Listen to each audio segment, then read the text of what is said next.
Om Swastiastu, Assalamualaikum warahmatullahi wabarakatuh, Shalom, salam sejahtera bagi kita semua. Perkenalkan, nama saya Dani Akbar dengan NIM 2309511174. Pada kesempatan kali ini, saya akan memaparkan materi dari mata kuliah Ilmu Penyakit Bakteri dan Jamur, yaitu tentang tuberkulosis bovis. Nah, sebelum memulai pemaparan materi, izinkan saya untuk mengenalkan identitas diri dari saya.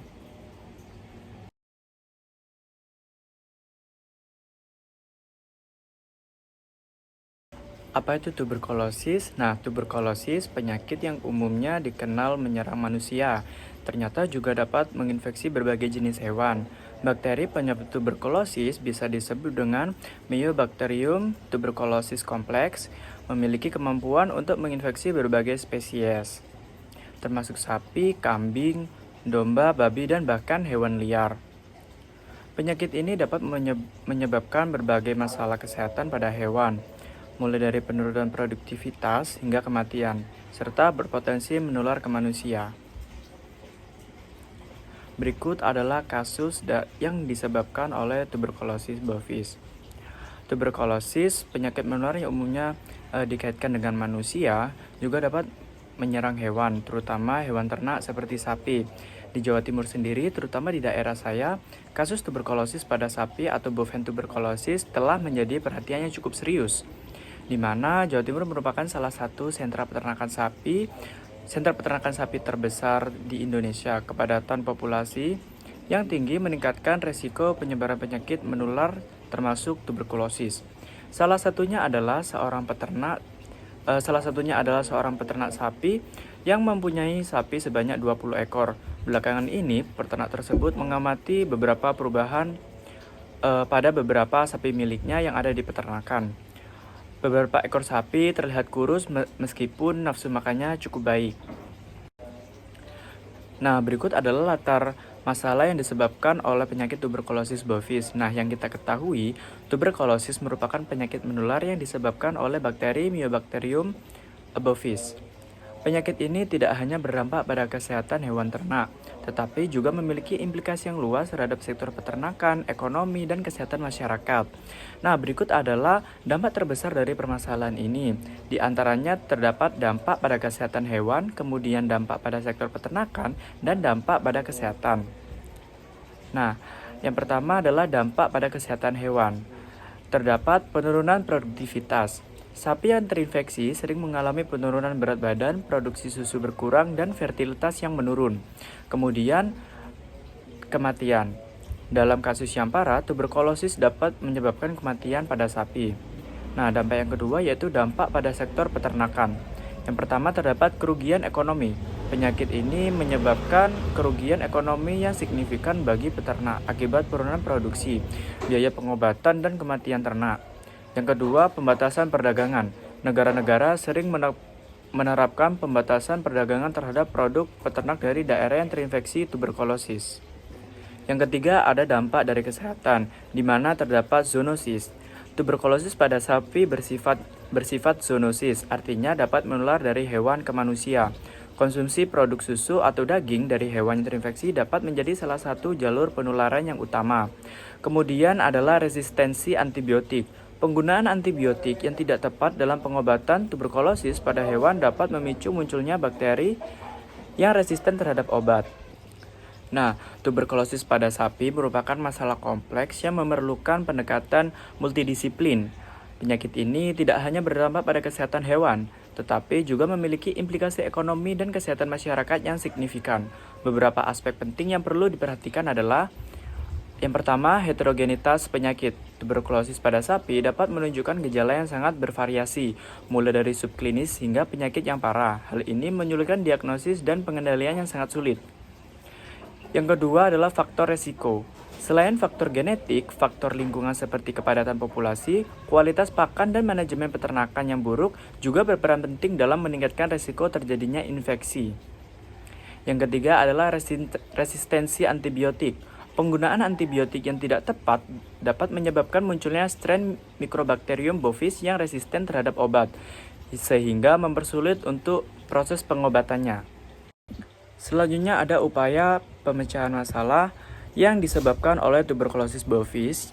Di antaranya terdapat pencegahan. Pencegahan adalah yang paling utama dalam pemecahan masalah, di mana terdapat vaksinasi. Penggunaan vaksin yang efektif merupakan salah satu cara yang paling efektif untuk mencegah terjadinya infeksi. Namun, perlu dilakukan penelitian lebih lanjut untuk mengembangkan vaksin yang lebih aman dan efektif. Yang kedua ada biosecurity. Penerapan prinsip-prinsip biosecurity yang ketat di peternakan sangat penting untuk mencegah masuknya patogen dari luar. Yang ketiga ada pemeriksaan kesehatan yang rutin. Melakukan pemeriksaan kesehatan yang rutin pada ternak dapat membantu mendeteksi dini kasus tuberkulosis dan mencegah penyebaran lebih lanjut. Upaya pemecahan masalah yang kedua yaitu melalui diagnosis. Yang pertama, peningkatan akurasi diagnosis. Pengembangan metode diagnosis yang lebih akurat dan sensitif sangat penting untuk mendeteksi kasus tuberkulosis pada tahap yang awal. Kemudian ada standarisasi prosedur.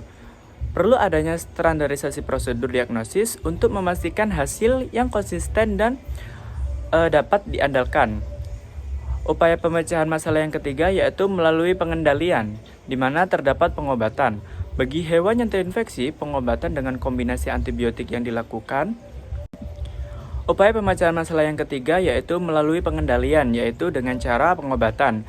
Bagi hewan yang terinfeksi, pengobatan dengan kombinasi antibiotik dapat dilakukan. Namun, pengobatan harus dilakukan di bawah pengawasan dokter hewan dan mempertimbangkan potensi munculnya resistensi antibiotik. Yang kedua ada eliminasi. Pada kasus yang parah, eliminasi hewan yang terinfeksi mungkin diperlukan untuk mencegah penyebaran penyakit ini menular lebih cepat. Yang ketiga ada karantina. Penerapan karantina terhadap hewan yang sakit atau diduga sakit dapat membantu mencegah penyebaran penyakit ke hewan lainnya. Upaya pemecahan masalah yang keempat yaitu melalui surveillance.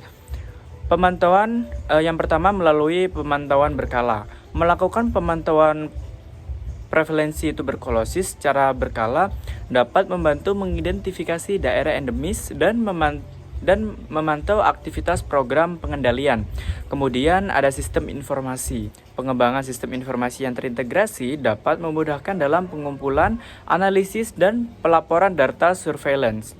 Kemudian upaya pemecahan masalah yang terakhir yaitu melalui keterlibatan multisektor, di mana terdapat kemitraan. Kemitraan ini membantu membangun kemitraan antara pemerintah, peternak, lembaga penelitian, dan masyarakat sangat penting untuk mencapai keberhasilan program pengendalian tuberkulosis.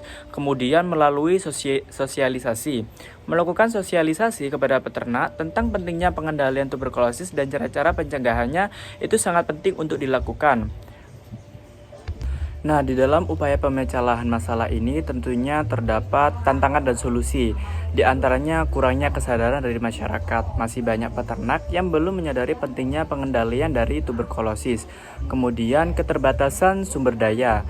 Terbatasnya sumber daya manusia, anggaran, dan fasilitas laboratorium menjadi kendala dalam pelaksanaan program pengendalian. Kemudian kompleksitas penyakit.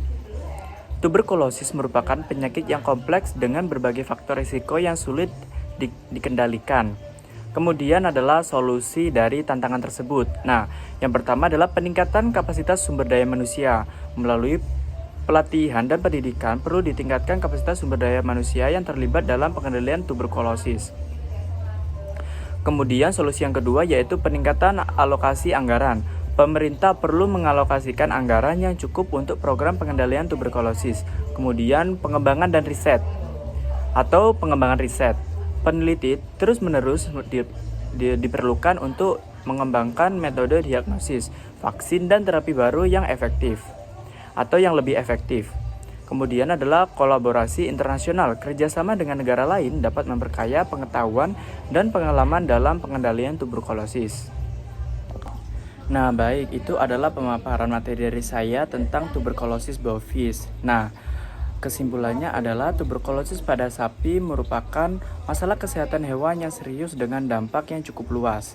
Penyakit ini disebabkan oleh bakteri Mycobacterium bovis dan dapat menyebabkan penurunan produktivitas, kematian pada hewan, serta kerugian ekonomi bagi peternak. Selain itu, tuberkulosis juga merupakan penyakit zoonosis yang dapat menular ke manusia.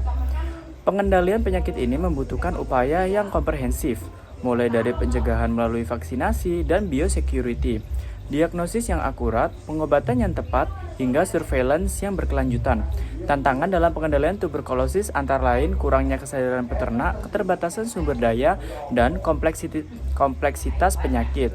Oleh karena itu, diperlakukan kerjasama antara pemerintah, peternak, dan lembaga yang terkait untuk mengatasi masalah ini. Baik, mungkin itu saja adalah pemaparan materi dari saya, yaitu mengenai tuberkulosis bovis.